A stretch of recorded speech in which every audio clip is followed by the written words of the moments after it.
ドアーツっていうプロダクション、今東京にあるんだけど、そこにね専門学校からまっすぐアルバイトで。でもその時はほら完全にもうミュージシャン目指してるじゃない。専門学校の時も6年間いたんだそこに。ごいスパルタンでね。だけどあそこに行かなかったら今の自分はないなって。ずっとベースで24の時に俺以外のメンバーが他のベース入れて東京に行ったんだよね。きっかけはブルーハーツの、デビューライブのね前座をやったんだよ。当時火の玉ロックスっていうバンドなんだけど、だからもうみんな意気揚々としてるじゃない。なんかチャンス来るんじゃないかと。で俺もそうだったんだけど、でもやっぱりそこでやったブルーハーツは圧倒的で、こんな今のバンドなんかだったら東京行ったって何にもならんなと思ってあっさりじゃあ俺は行かない。でもボーカルは結構ねその後もいいボーカルだから結局アメリカでデビューもしてるんですね。っていうのと加えてね、なんかすんごい楽しくなってきちゃって、デザインの仕事が。で曲も結構ほら自分で書いてたじゃない当時の。でそれどうやって演奏してどういうふうにやるかみたいなのをなんかデザイン何かやってる中で完結しちゃうわけ。そのアドレナリンの出方とか満足度、いいなこれ。で没頭してる時にまだもちろんねどうしようってのあったんだけど、仕事してるとさもうどうしてもダメな時ってあるじゃない。そうするとバンドの連中にもね迷惑かけたり、いいや俺もデザインやあと音楽やめようっていうんじゃなくて、それは一人でやろうと思ってさ。楽器はね小学校の6年生56年生かな。兄がね3つ上なんだよね。でその影響がやっぱり大きかったかな。兄貴がギターだったわけ当時。そうすると俺がベースをやらされてたわけ。それもクラシックギターでよの4弦使ってさ、それでベースの伴奏をこの曲ちょっとコピーしろって言ってコピーして、それで兄貴がエツに行ってギターを弾くっていう来週のヨーロッパだのさ小学校の時俺5年生まで札幌に行って江差に転勤になったんだよね。父親が公務員だったから。そうするとさもう初めてじゃねあんな田舎でクラスにもう肉屋さんとか魚屋さんとかさ、そんなの札幌にいるとありえないじゃない。もうほぼそのクラスでもう町の縮図になってるわけよ。農家も漁業もみんないるから、こりゃ楽しいなと思って、そんな中の一人がね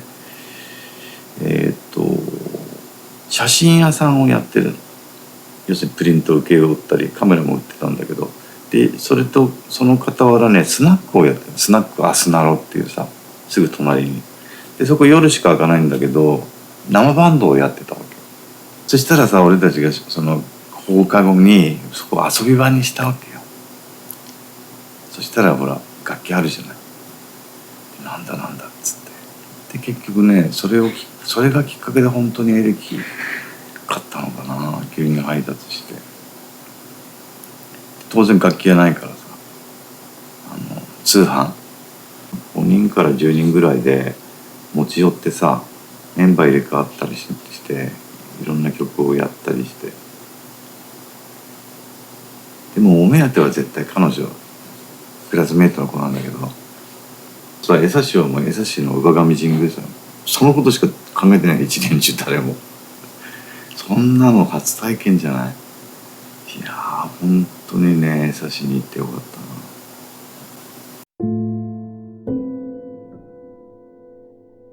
音楽はねうちの父親がねやっぱ音楽好きだったんだね。で公務員じゃない。で当時ね本当に覚えてんだけど給料が確かね8万ぐらいだったらしい。そしたらある日突然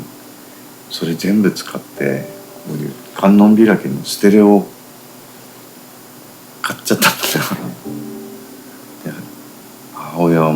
して冷蔵庫も洗濯機もない頃だからね。で狭い居間に置いてさ、でそれと一緒になんかこうクラシック全集みたいな本になってるやつだからさ、近所にみんなステレオなんかないから聞きに来るんだよね、おじさんを、要するにお父さんお母さんが。でみんなで正座してさ、観音開けてクラシック聴いてるっていう。その頃聞いたね、映画音楽とかさ、なんとか全集、それからポップスなんとかって言っていろんな曲入ってんだけど、歌ってんのは全部アンディ・ウィリアムスだったりするけどまあもちろん絵もうまかったし、あとね英語がペラペラだったの。俺が生まれた時はもう知らないんだけどね、その父方のお父さんっていうのが函館でね映画館をやってたらしいの。そんでもう初めて洋画をこう、そうすると父親が小さい時にこう何人4人5人兄弟とかで面倒見れない時にその映画館に座らせて、もうその意味のわからない洋画見てたらしいんだね、どうやらね。それでね喋れるようになったわけじゃないらしいんだけど、そこでやっぱりいろんなのをこうやっぱりこう染みついてたんじゃない。後はずっと自分ですごいね勉強してたけど、でも英語はね寝言も英語で言ってたから。だってなんかやっぱりそういうきっかけってなかなかね、親がそうさせるみたいな環境ない限りありえないでしょ。例えば自分からなんかピアノ始めたいとかなんてさ、3歳の子が言うわけないし。だから本当に俺がこういう方向を進む時やっぱり父親がよく看板屋って言ってたんだけど、多分自分がそのねどうしていこうっていう時にやっぱり看板屋っていう意識だったんだろうね、こういうことする仕事っていうのは。多分父親もやりたかったんじゃないかなと思うよ。ちっちゃい頃から絵は好きだったから、なんか記憶にあるのはその作文書いてるのね、大人になったらなんて。で俺は漫画家だったみたいなんだよね、なんとなく。なんかだから絵描いてやっていこうっていうのもあったんだろうな、きっと。あとはやっぱりあれだよね、レコードジャケット。もう完全にそれ。でもそれがそういう仕事の人がやるものだとかっていうのは全然知らなかったから。だけどやっぱりあれはもうね夢膨らんだよね。当時その観音開きのレコードステレオさ、最終的には自分の部屋にもらったっていうかね。でも学校から帰ったらもう電気線消してそれかけてさ、もうジャケットをずっと見ながら。嫌いなジャケットのレコード、中身は好きなんだけど外側嫌いなの取り替えてたもんね、自分で勝手に好きな写真貼って。それこそね映画音楽全集みたいなさ、すんごいダサいジャケットなわけ。そしたら自分でなんかあれだね、切り抜きとか貼ってさ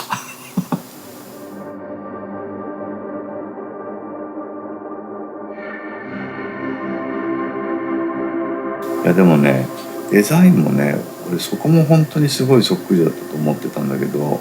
結局自分で作れる、当時 Mac じゃないじゃない、手書きでできるさ限界って自分の中にあるから、やっぱりそこまでのデザインしかできないんだよ。ところがねやっぱりそこでちょうど26、7の頃に、うちのその社長っていうのがもともと98使ってさ、一生懸命 CG とかってやって、川口洋一郎さんとかが結構一番出始めた頃なのかな。で翌年に Mac を買ったんだよね。たらもうさ、すげえこれっつって、もうそしたら社長がもう工藤その Mac 一緒にやろうやって、もうやりたくてしょうがないわけ。ところがその時にね、たまたま俺がその広告関係の仕事をやる依頼された時の窓口やってたんだね。でいろんな代理店、当時パブリックセンターかな一番。やってたら結局東急エージェンシーのディレクターが誰か若いの探してるって言ってパブリックセンターの後輩が声かけたらしい。そしたら「いやいいのいるから」って言って紹介されて、で面接一回やったんだけどね、その時はちょっと俺どうしようか迷ってたんだな。要するにマックスはありたかったから代理店で自分で作るわけじゃないしさ、ディレクターでしょ。でそれがやっぱり踏ん切りつかなかったんだよね。でも結局そこで最終的には行くことになって行って、そこでもいろいろあったんだけど、でも結局さ、その自分の能力ないじゃない、自分の書けないものを書ける人に書かせるさ、とにかくプロフェッショナルを集めればいいわけで、あ、そっか、自分で書けなくてもできるんだっていうのがやっぱり東急に入ってね、代理店のディレクターって初めて分かったんだけどさ、それまでもうエアブラシの広告を思い浮かんじゃったら自分で書くしかなかったじゃんだけど限界あるからね。自分が一応ね思う最高のものに近づけるじゃない、写真にしたってそうだし。そこでもうなるほどな。だから音作る時もやっぱりそこから変わったんだよね。別に俺歌えなかったら誰か歌いやいし、このパートを弾けないのは弾けるやつに弾かせやいしと。でもやっぱりやりたがりだからディレクションで やると最終的に出来上がったものが自分が作ったはずなのに自分が作ってないものになるじゃない。別に自分の作品作りじゃないから広告ってそれは当たり前なんだけど、でもやっぱりね、自分で書いたとか自分で手垢つけたものを作りたくなる、これは忘れてないから結局それでわびさびなんだよね。バンド結成したのと全く一緒で、結局何て言うんだろう、ちょうどその時音楽のインディーズシーンが結構もう活気あったじゃない。でその時に結局フレミングス作ってさ、そのジャケット作りをしていった時に、あ、そういう、こういうことで言うと、だって何の制御もないじゃない、自分のバンドのジャケット作るんだから、あ、これはデザインもインディーズっていうのはあるなっていうふうに完全一致して、そこから結局もうクライアントのいないノンクライアントワークばっかり作りたいもの勝手に作ろうっていうのがわびさびだから、本当バンドと一緒なのね。もうミーハーだしね、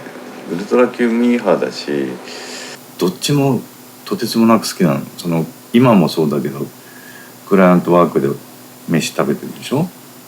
だからもうそのお客さんのために何か作るっていうの、これはもうなんとも言えない嬉しさがあるよね。もうプレゼンしてお客さんが喜んでくれる様とかさ、何か店がオープンした店が大反響を受けるとかさ、なんかそういうことで、そこにはなんか自分の作品なんかないんだけど、そういうのももう楽しくてしょうがないんだ